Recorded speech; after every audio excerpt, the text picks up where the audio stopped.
Hello সবাইকে, কেমন আছো? আশা করি সবাই ভালো আছো। আর আমিও কিন্তু আজকে অনেক ভালো আছি।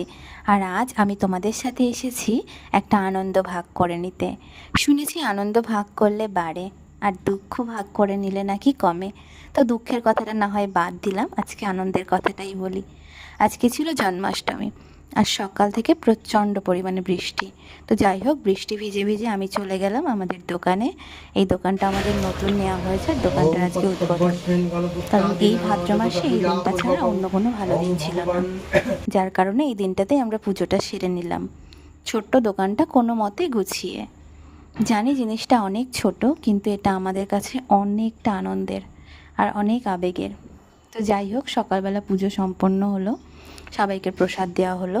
আমরা সবাই আমাদেরকে ভালোবাসা দিও, যাতে আমরা এই দোকানটাকে আরও অনেক বড় করে তুলতে পারি। আর বড় ব্লগ কিন্তু পরে আপলোড হবে। এখানে